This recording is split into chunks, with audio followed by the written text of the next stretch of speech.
मित्रों, आप सबका कॉग्निटिव डोमेन क्लासेज में हार्दिक स्वागत है। मैं परवेश चंद्र यादव। आज हिंदी की एक महत्वपूर्ण टॉपिक वर्णमाला के बारे में चर्चा करेंगे। जैसा कि हम जानते हैं, हिंदी वर्णमाला को दो भागों में बांटा गया है, जिसमें नंबर एक स्वर, जिसकी संख्या 11 होती है, और नंबर 2 पे आता है व्यंजन, जिसकी संख्या 44 होती है।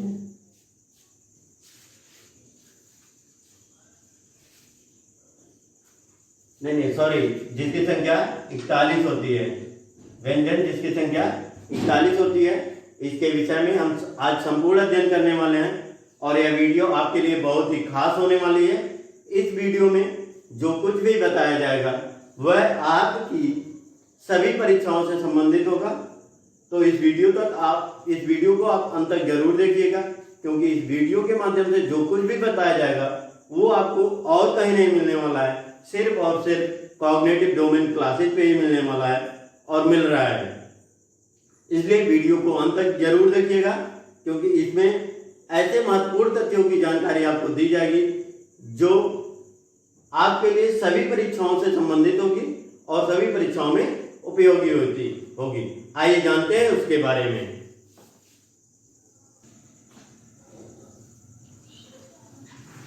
आइए जानते हैं वर्णमाला की सबसे पहली कड़ी, जिसको हम स्वर के नाम से जानते हैं, उसके बारे में। स्वर क्या है? तो स्वर वह है जिन वर्णों का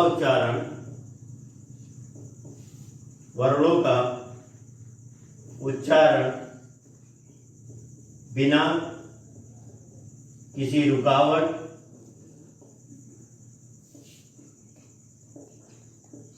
तथा बिना किसी वर्ण की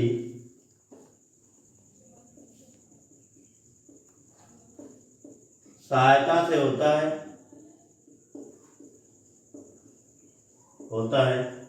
उसे स्वर कहते हैं।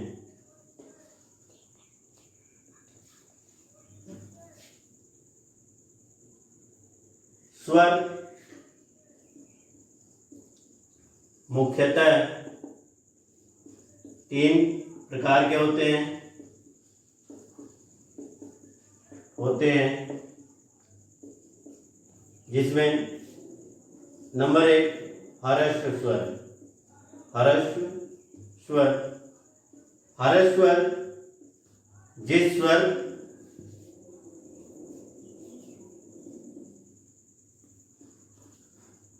जिस स्वर के उच्चारण में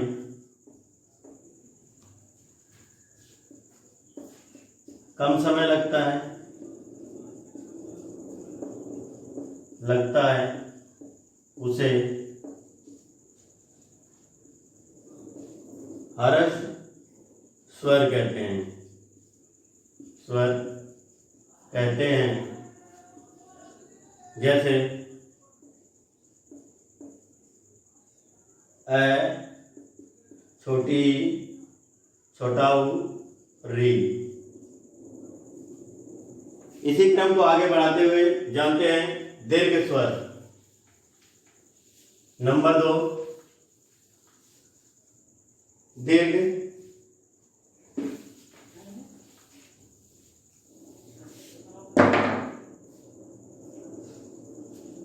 स्वर।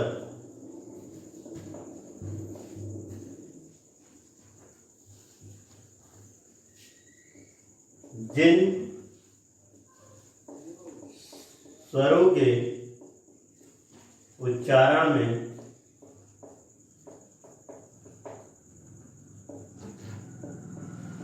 ह्रस्व से अधिक समय लगता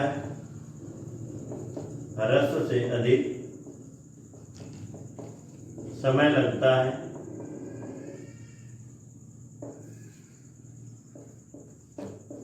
उसे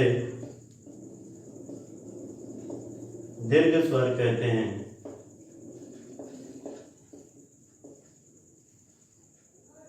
दीर्घ स्वर कहते हैं जैसे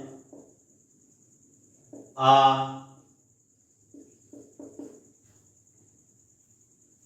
बड़ी, बड़ाऊ, ए, ऐ, ओ, औ। और नंबर 3 अयोग वा, अयोग वा,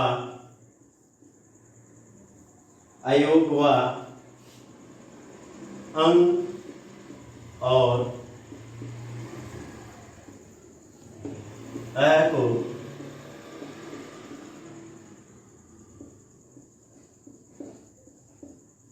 अयोग वा कहते हैं।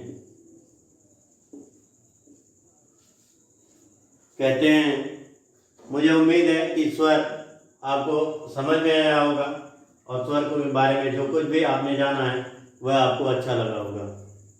आइए जानते हैं स्वरों के कुछ महत्वपूर्ण प्रकार के बारे में जो आपकी परीक्षा की दृष्टि से बहुत ही महत्वपूर्ण है। आइए जानते हैं। सबसे पहले आगत स्वर। आगत स्वर, आगत स्वर अ को कहते हैं। अ को क्या कहते हैं? आगत स्वर। अग्र स्वर, अग्र स्वर, छोटी, बड़ी, ए, ऐ को अग्र स्वर कहते हैं। मध्य स्वर, मध्य स्वर अ को मध्य स्वर कहते हैं। पक्ष स्वर, पक्ष स्वर आ, उ, बड़ाऊ, ओ, औ और आ को आगत पक्ष स्वर कहते हैं। समृद्ध स्वर, समृद्ध स्वर, बड़ी और बड़ाऊ। अर्ध समृद्ध स्वर ई, छोटा ऊ। विपरीत स्वर, विपरीत स्वर आ, ए, ऐ और ओ। अर्ध विपरीत स्वर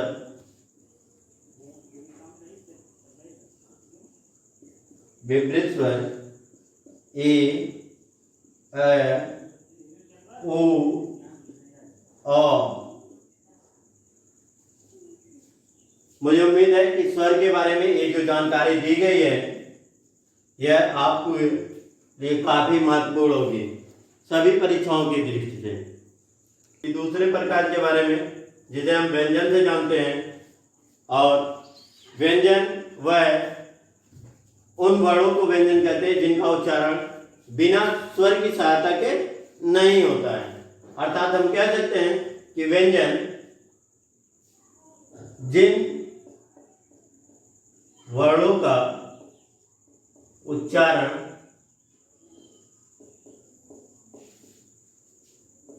स्वर की सहायता से होता है, स्वर की सहायता से होता है, उसे व्यंजन कहते हैं। उसे व्यंजन कहते हैं।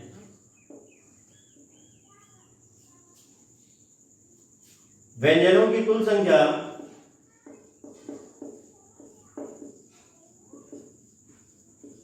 कुल संख्या 41 है। व्यंजनों की कुल संख्या 41 है। इसी प्रकार जानते हैं व्यंजन के प्रकार। व्यंजन के प्रकार। व्यंजन मुख्यतः निम्न प्रकार के होते हैं। व्यंजन मुख्यतः निम्न प्रकार के होते हैं।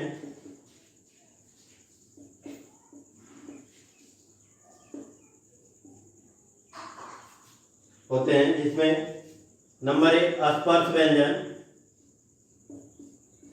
स्पर्श व्यंजन। स्पर्श व्यंजन की कुल संख्या है।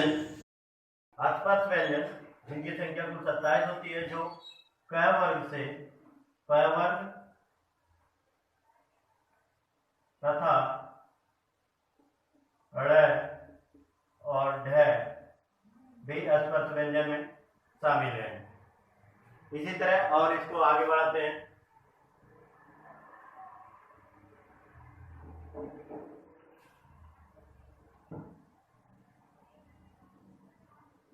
अंतस्थ व्यंजन। अंतस्थ व्यंजन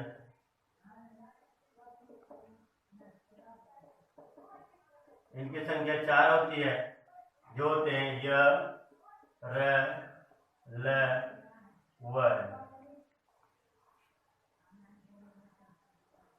अगला ऊष्म व्यंजन। ऊष्म व्यंजन जिसकी संख्या 4 होती है। आगत व्यंजन। आगत व्यंजन जिनकी संख्या 2 होती है। नंबर 5 संयुक्त व्यंजन। संयुक्त व्यंजन जिनकी संख्या 4 होती है, जो य, र, ल, व होते हैं। उस व्यंजन जिनकी संख्या 4 होती है, बड़ा सा, पेटबंधन सा, छोटा सा और है, जिनकी संख्या 4 होती है। इसके बाद आगत व्यंजन जिनकी संख्या 4 होती है, जय और फ। इसके बाद संयुक्त व्यंजन जिनकी संख्या 4 होती है, जो 2 अक्षरों से मिलकर बने होते हैं, उन्हें संयुक्त व्यंजन कहते हैं, जैसे छ, त्र, ज्ञ और श्र। अब इसी क्रम को आगे बढ़ाते हुए हम व्यंजन से संबंधित और महत्वपूर्ण तथ्यों को जानते हैं। वीडियो को अंत तक जरूर देखिएगा मेरे दोस्तों, मेरे मित्रों, क्योंकि ये वीडियो आपको इसके अलावा और कहीं नहीं मिलने वाली है और यह बहुत ही महत्वपूर्ण है आपकी सभी परीक्षाओं के दृष्टि से। तो आइए जानते हैं लुंठित व्यंजन। र को हम लुंठित व्यंजन कहते हैं। पार्श्विक व्यंजन। पार्श्विक व्यंजन जिसमें आप जानेंगे ल। और ऊष्म संघर्षी व्यंजन। ऊष्म संघर्षी व्यंजन। ऊष्म संघर्षी व्यंजन स, स, स और है को हम ऊष्म संघर्षी व्यंजन कहते हैं। और इसी क्रम को आगे बढ़ाते हुए जानते हैं उच्छिष्ट। उच्छिष्ट व्यंजन। उच्छिष्ट व्यंजन ड़ और ढ, इन्हें हम उच्छिष्ट व्यंजन कहते हैं। अब हम जानते हैं जो टॉपिक सभी लगभग सभी परीक्षाओं में, यहाँ तक कि टेट और यूपी टेट और सी टेट में भी कभी कभी पूछा जाता है। यूपी टेट में तो लगातार पूछा जाने वाला प्रश्न है अघोष व्यंजन। अघोष व्यंजन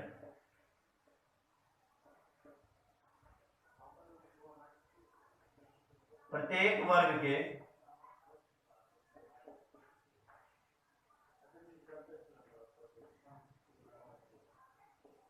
प्रथम और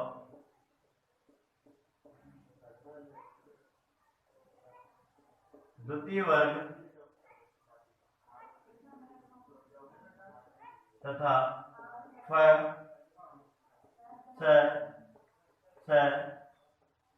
स को अघोष कहते हैं। इसी क्रम में आते हैं दूसरा महत्वपूर्ण टॉपिक सघोष। सघोष व्यंजन प्रत्येक वर्ग के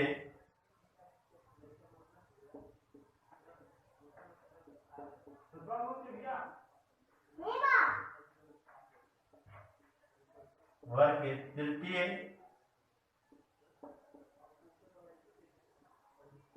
चतुर्थ और पंचम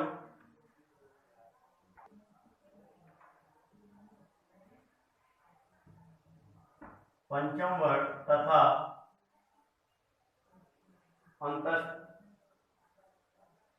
पंचम वर्ग तथा ड़ ढ ज य र ल व ह को सघोष कहते हैं। को सघोष कहते हैं।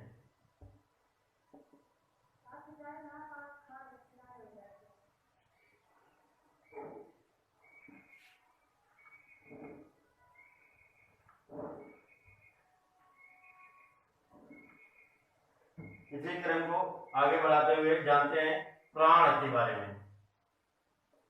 प्राण जो हिंदी में कि वर्णमाला में एक महत्वपूर्ण टॉपिक प्राण है। प्राण इसमें हम जानते हैं कि सबसे प्राण दो प्रकार के होते हैं, जिसमें अल्प प्राण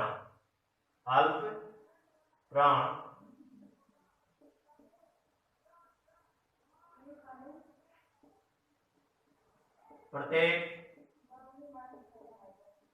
वर्ग के प्रथम और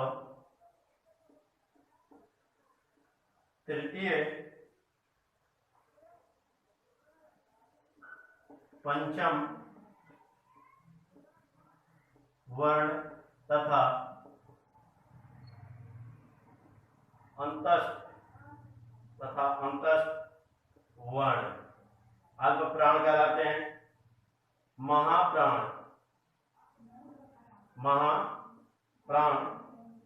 के बारे में जानते हैं। प्रत्येक वर्ग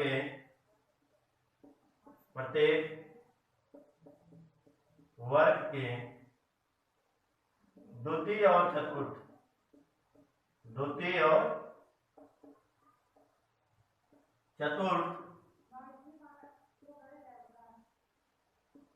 वर्ण तथा उस वर्ण को महाप्राण के नाम से जानते हैं। इसी क्रम को आगे बढ़ाते हुए कुछ और महत्वपूर्ण चीजों के बारे में चर्चा करते हैं, जिसमें हम जानेंगे कुछ विशेष व्यंजन के बारे में, जिसमें नासिक के व्यंजन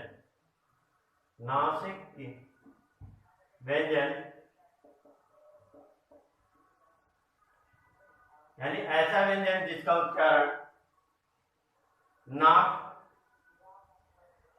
से होता है,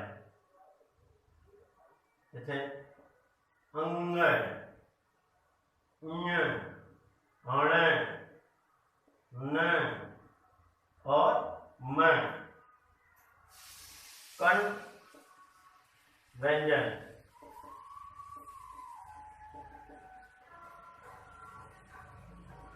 क, क,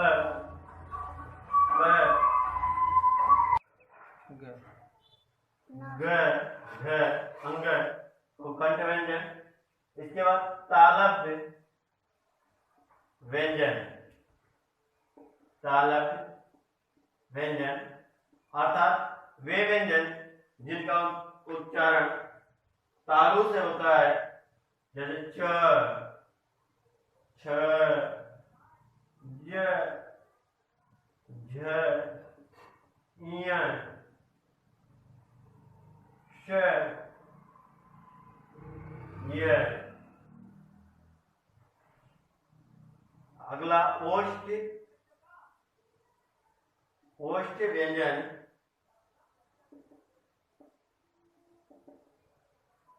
प, फ, ब, भ, म। दंत ओष्ठ व्यंजन, दंत ओष्ठ व्यंजन व और स्वर यंत्रीय व्यंजन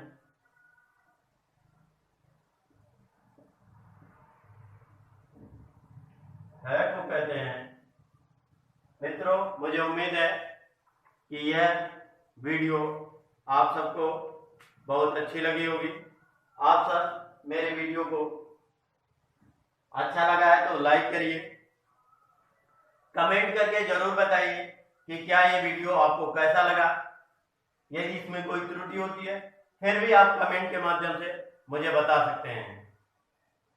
आप मुझे अपना भाई समझ के इस वीडियो को, जो भी त्रुटियां हो इसमें या जो चीजें आपको नहीं समझ में आ रही है उसके बारे में आप कमेंट करके बता सकते हैं। दोस्तों, यह किसी भी परीक्षा में वर्णमाला से संबंधित कोई प्रश्न अब आपका गलत नहीं होने वाला है। यदि आपको वीडियो अच्छी लगी हो तो वीडियो को लाइक करिए, कमेंट करिए और अधिक से अधिक शेयर करिए। और यदि मित्रों आप मेरे चैनल पर कॉग्निटिव डोमेन क्लासेस पे अभी विजिट कर रहे हैं तो आप मेरे चैनल को जरूर सब्सक्राइब करें, बेल आइकन को दबाएं, जिससे मेरी नई आने वाले वीडियो का नोटिफिकेशन सबसे पहले आपको प्राप्त होगा और आप जानेंगे महत्वपूर्ण चीजों के बारे में। और आप अपने दोस्तों को शेयर इसलिए करेंगे क्योंकि आप जानेंगे तो आपके दोस्त भी उसके बारे में जानेंगे। धन्यवाद।